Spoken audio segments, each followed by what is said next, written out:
Bismillahirrahmanirrahim. Assalamualaikum warahmatullahi wabarakatuh. Selamat pagi para mahasiswa. Alhamdulillah pada pagi hari ini kita bisa bertatap muka kembali dalam keadaan sehat walafiat dalam mata kuliah manajemen pembiayaan pendidikan.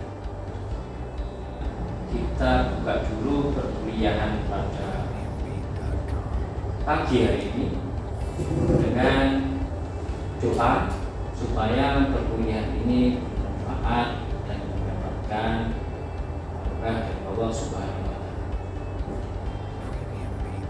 Berdoa dengan membaca surat Al-Fatihah.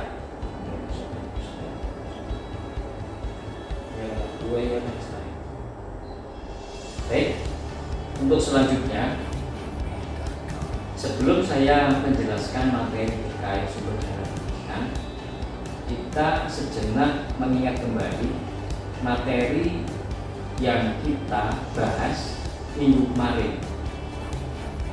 Pada minggu kemarin kita membahas terkait bagaimana efektivitas dan efisiensi pembiayaan pendidikan. Mungkin ada yang masih ingat apa saja yang kita bahas kemarin. Ya, oke. Ada beberapa hal yang kemarin kita bahas terkait efektivitas dan efisiensi pembiayaan pendidikan.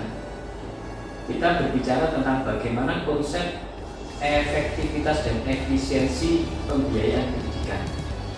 Di situ juga ada jenis-jenis efisiensi pendidikan. Terus ada juga analisis efektivitas pembiayaan pendidikan dan bagaimana hubungan biaya pendidikan terhadap manfaat pendidikan. Itu. Jadi teman-teman mahasiswa, saya harapkan materi yang kemarin itu tetap dipelajari dan harus diingat. Ya, jangan sampai. Satu contoh misal jenis-jenis efisiensi. Ada dua yang kemarin saya jelaskan. Yang pertama ada efisiensi internal dalam pembiayaan pendidikan, dan yang kedua ada efisiensi eksternal dalam pendidikan, dalam pembiayaan pendidikan. Saya harap mahasiswa ingat ya apa yang saya sampaikan minggu kemarin. Untuk itu ya, kita lanjutkan materi selanjutnya yang saya kira ini menarik sekali tentang sumber dana pendidikan. Jadi sebenarnya dari mana asal usul atau sumber biaya pendidikan yang ada di Indonesia? Mungkin ada yang bisa menjawab ya, terkait sumber yang diketahui. Oke. Jadi selanjutnya sumber hukum pembiayaan pendidikan. Ini kira-kira dari mana saja sumber hukum yang melandasi adanya pembiayaan pendidikan tersebut? Yang pertama jelas sekali, yaitu Undang-Undang Dasar 1945 Pasal 31 ayat 4, bahwa penetapan anggaran pendidikan itu 20% dari APBN. APBN itu apa? Ya, APBN adalah anggaran pendapatan belanja negara. Jadi 20% sangat besar sekali. 20% itu nilainya berapa kalau sekarang? Oke, nanti kita akan bahas selanjutnya. Yang kedua, yaitu Undang-Undang Nomor 20 Tahun 2003 tentang Sistem Pendidikan Nasional. Dalam pasal 11 ayat 2 menyatakan bahwa pemerintah dan Pemda wajib menjamin tersedianya anggaran pendidikan. Kalau tadi Undang-Undang Dasar, ini Undang-Undang tentang sistem pendidikan. Ada beberapa yang undang-undang atau sumber hukum tentang biaya pendidikan, tapi yang saya sebutkan 5 tadi. Selanjutnya yaitu tentang sumber-sumbernya dari mana saja kira-kira. Ya. Ini menurut sumber buku manajemen pembiayaan pendidikan karangan Prof. Abdul dan kawan-kawan bahwa sumber pembiayaan pendidikan atau sumber dana pendidikan itu ada beberapa. Ada berapa? 1, 2, 3, 4, 5, 6, 7, 8. Jadi ada 8 sumber yang ada dalam pendidikan, pembiayaan pendidikan. Yang pertama yaitu sumber dana pendidikan dari orang tua atau pribadi. Ini sangat sudah umum sekali ya, bahwa orang tua kita juga membiayai atau masuk kategori dari sumber dana pendidikan. Di sini siapa yang tidak dibiayai orang tua atau dapat beasiswa? Nah, nanti beasiswa ada juga masuk kategori sumber. Terus yang kedua yaitu dari pemerintah pusat. Pemerintah pusat itu berapa tuh anggarannya, nanti kita bahas. Terus yang ketiga selanjutnya ya ini aliran APBN atau bisa dikatakan bahwa sumber pembiayaan yang ada di pemerintah pusat.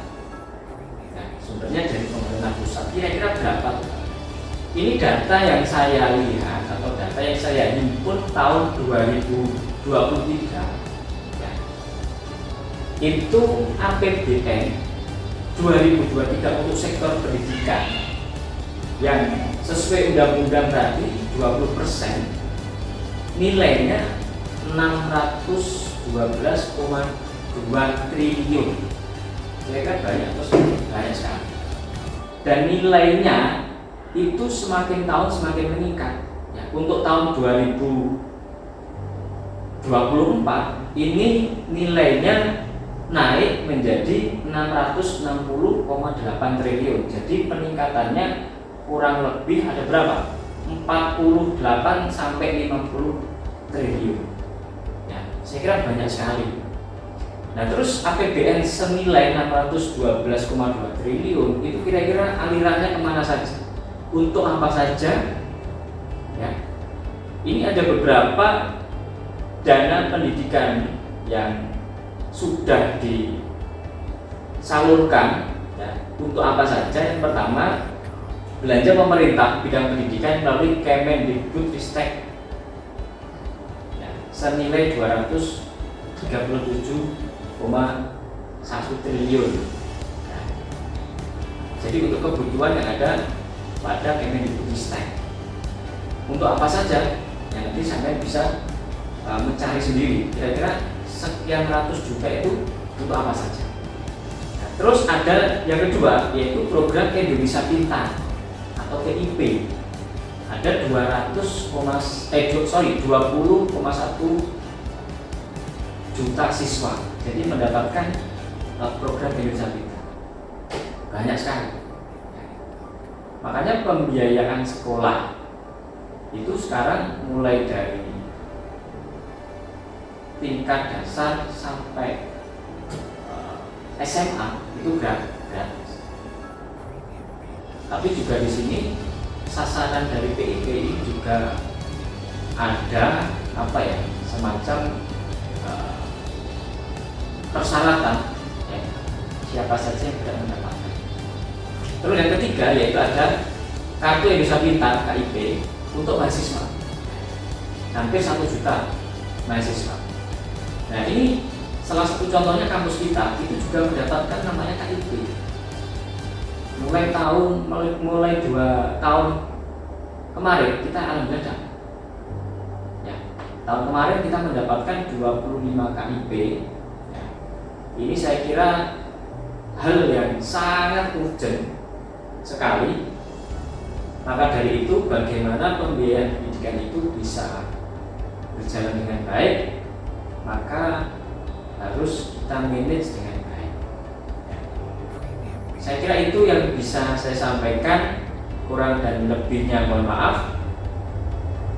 Ya, mungkin ada yang ditanyakan dari teman-teman mahasiswa. Nah, setelah ini para mahasiswa bisa mereview atau merangkum hasil dari pembahasan kita hari ini yang mana sudah saya sampaikan dan yang disampaikan oleh presentator tadi bisa direview ya. Nanti kita kumpulkan Oke, baik. Terima kasih. Kurang dan lebihnya mohon maaf. Kita lanjutkan minggu depan. Kita tutup perkuliahan kita pagi hari ini dengan bacaan hamdalah bersama-sama. Alhamdulillahirrahmanirrahim. Saya akhiri, wabillahi taufiq wal hidayah. Wassalamualaikum warahmatullahi wabarakatuh.